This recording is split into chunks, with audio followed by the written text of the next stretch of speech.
Halo Sobat ADP, jumpa lagi. Kita bahas dunia hukum lagi teman-teman. Kali ini kita akan membahas masalah pertanahan. Ya, kalau kita bicara masalah pertanahan, itu masalahnya sangat kompleks teman-teman. Kita membutuhkan waktu yang panjang, kita membutuhkan tenaga yang ekstra untuk menyelesaikannya. Jadi ini ada pertanyaan, Bang, langkah hukumnya bagaimana Bang? Manakala tanah atau lahan kita dikuasai oleh orang lain tanpa izin. Jadi teman-teman, sebelum saya menjawab, manakala kita menghadapi situasi seperti itu, ya, yang perlu dilakukan adalah kita harus bisa mengendalikan situasi. Kita harus bisa mengendalikan emosi. Ya, jangan sampai bertindak gegabah. Ya, kenapa? Karena yang namanya masalah tanah itu adalah masalah yang cukup sensitif. Ya, teman-teman pasti tahu banyak orang yang terlibat sengketa tanah, ya, terkait dengan sengketa tanah itu pasti berujung dengan pertikaian, pasti berujung dengan perkelahian. Ya, ada juga yang berujung dengan pertumpahan darah. Nah, hal seperti inilah yang perlu kita hindari. Percayalah bahwa segala sesuatu pasti ada jalan keluarnya, pasti ada solusinya. Oke.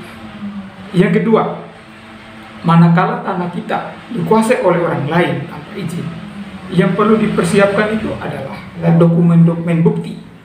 Ya, dalam hal ini apa? Kalau di desa itu ada namanya sedesa. Kalau di daerah perkotaan itu ada yang namanya sertifikat hak milik. Ada juga yang namanya sertifikat hak guna bangunan, sertifikat hak guna usaha, dan lain sebagainya. Nah, dokumen-dokumen ini harus dipersiapkan teman-teman. Kenapa? Karena kalau kita berbicara masalah tanah, itu biasanya endingnya itu ke pengadilan. Nah, ketika kita berbicara pengadilan, atau kita berbicara di ranah kepolisian, nanti yang berbicara adalah pembuktian. Nah, bukti-bukti inilah yang harus disimpan, yang harus dipersiapkan dengan baik. Yang ketiga, ya, sebelum kita menempuh upaya hukum lebih jauh, saya sarankan coba melakukan upaya alternatif. Ya, apa itu? Buat suatu peringatan kepada yang bersangkutan, bisa dalam bentuk tulisan maupun secara lisan. Biasanya kalau dalam bentuk tulisan itu, ya, dalam konteks ini, ya, dalam hal ini bentuknya itu berupa somasi. Nah, isi dari somasi itu biasanya kita membuat peringatan kepada yang bersangkutan agar tidak boleh lagi menguasai tanah yang mana tanah itu adalah tanah milik kita. Ya, dalam somasi itu kita tentukan juga klausula yang menunjukkan bahwa perbuatan yang bersangkut adalah murni perbuatan melanggar hukum.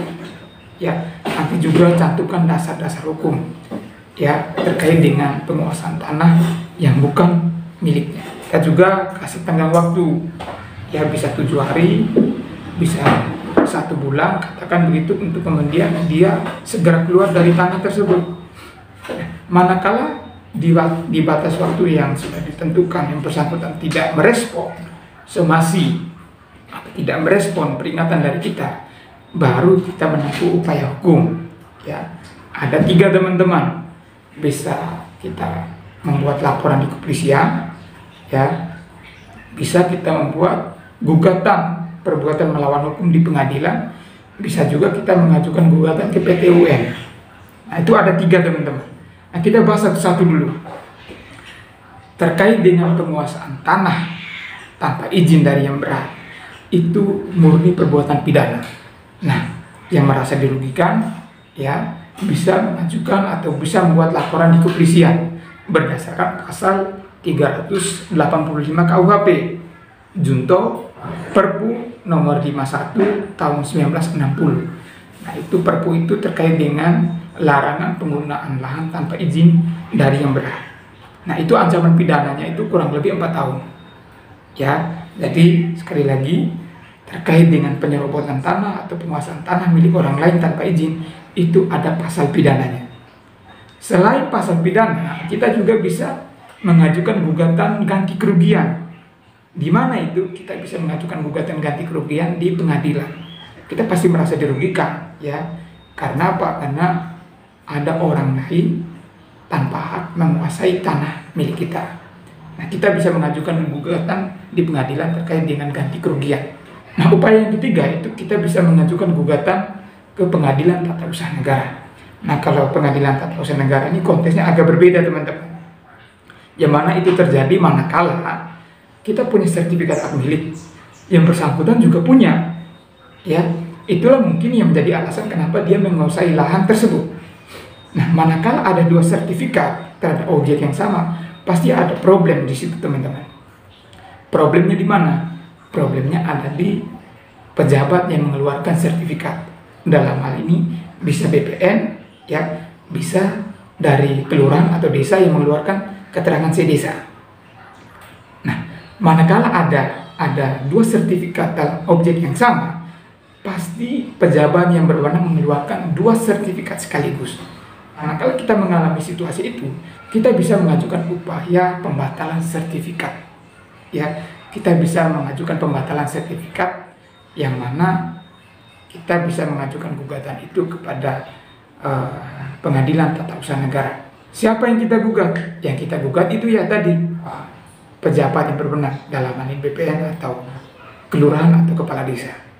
Nah, itu teman-teman, 3 upaya hukum yang bisa kita upayakan, yang bisa kita lakukan manakala tanah kita atau lahan kita dikuasai oleh orang lain tanpa izin. Oke teman-teman, sekian dulu video kali ini terkait dengan masalah pertanahan. Sampai jumpa di video berikutnya. Terima kasih.